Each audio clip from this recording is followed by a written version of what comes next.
16 മണിക്കൂർ നേരം ഉണർന്നിരുന്ന് ലോകവസ്തുക്കളുമായി സമ്പർക്കം കൊണ്ട് നിറഞ്ഞിരിക്കുന്ന മനസ്സ്, ഒരു വിശ്രമോ ശാന്തിയോ തൃപ്തിയോ ഇല്ലാതെ വലയുന്ന മനസ്സ് പെട്ടെന്ന് ടപ്പ് അങ്ങോട്ട് കിടന്നുറങ്ങി. ആ ഉറക്കത്തിൽ എന്താ, അതേവരെ ഉണ്ടായിരുന്ന വസ്തുക്കളും സമ്പർക്കവും ഒക്കെ പൂശുന്നൊരൊറ്റ പോക്കാ പോയി. പിന്നെ താൻ മാത്രമായിട്ടാണ് കിടന്നുറങ്ങുന്നത്. ആ ഉറക്കം സുഖകരമാണ് താനും. ഒന്നും അറിയാതെ സുഖമായിട്ടാണ് കിടന്നുറങ്ങുന്നത്. അത് എണീറ്റാൽ പറയുന്നുണ്ട്. അങ്ങനെയുള്ള ഈ അനുഭവത്തിൽ നിന്ന് നിങ്ങൾ എന്താ ഗ്രഹിക്കാൻ പോണത്? സുഖം ച നിർഗുണം ബ്രഹ്മ തമാത്മാനമവേഹിമാം. എല്ലാറ്റിനെയും വിട്ട് കിടന്നുറങ്ങുന്നു ആര്? ഞാൻ, താൻ. ആ കിടന്നുറങ്ങുന്ന ആ നിലയുണ്ടല്ലോ, അത് തനിക്ക് പരമസുഖമല്ലേ? അതെ.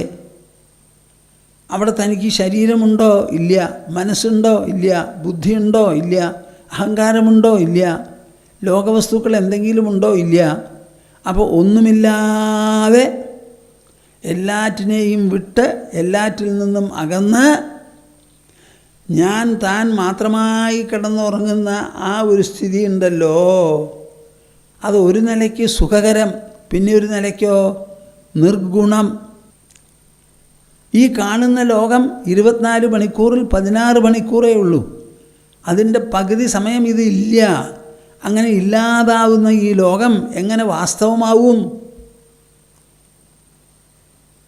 ഈ ലോകത്തിൽ ഒന്നുമില്ലാതെ ഇരിക്കുക സാധ്യമാണോ എന്ന് ചോദിച്ചാൽ സാധ്യമാണ്. എടോ, താൻ 16 മണിക്കൂർ ഉണർന്നിരുന്ന് 8 മണിക്കൂർ ഉറങ്ങാതെ പിന്നെ ഉണരാൻ പറ്റുമോ? എത്ര നേരം ഉണർന്നിരിക്കും? 16 മണിക്കൂർ.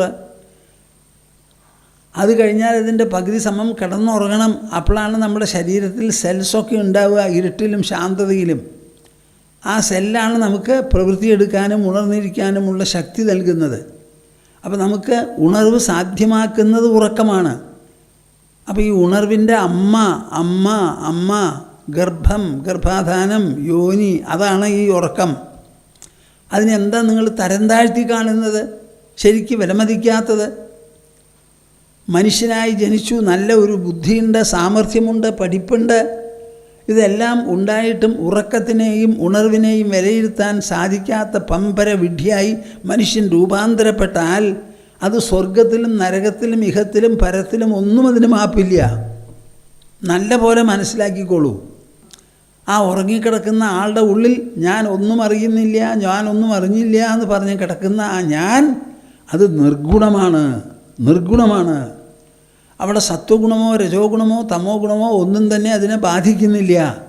മൂന്നിൽ നിന്നും മുക്തമായിട്ടാണ് കിടക്കുന്നത്. നാം അപ്പം അറിയണില്ല എന്ന് മാത്രം. അതാണ് സുഖകരം. ഉറങ്ങിക്കിടക്കുന്ന ആൾക്ക് എന്തെങ്കിലും ഒരാവശ്യമുണ്ടോ? നിങ്ങൾ എന്നോട് പറയൂ. ഉറങ്ങുന്ന ആൾക്ക് ഒരു സാധനം ആവശ്യമില്ല. ഒരു പൈസ വേണ്ട, ഒരു പണ്ടം വേണ്ട, ഭക്ഷണം വേണ്ട,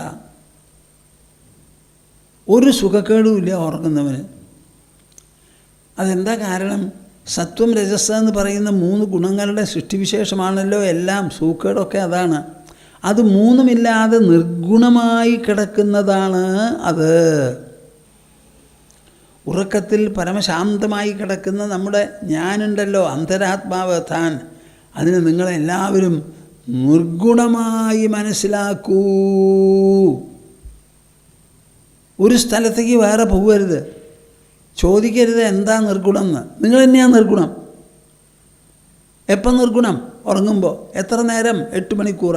അത് ഒരു ദിവസത്തിൽ. അടുത്ത ദിവസത്തിൽ അതേ 8 മണിക്കൂർ. അപ്പം നിങ്ങൾ നിർഗുണത്വത്തിലേക്കാണ് പ്രതി ദിവസം ഉറങ്ങുമ്പോൾ ചെല്ലുന്നത്.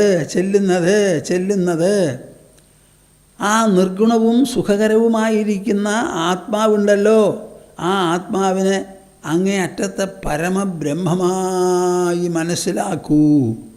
നമ്മുടെ ഉള്ളിൽ ആ ഉറങ്ങിക്കിടക്കുന്ന സമയത്തിലുള്ള നിലയും ആ ഉറക്ക വ്യക്തിത്വത്തെയാണ് ഈ പരബ്രഹ്മം എന്ന് പറയുന്നത്.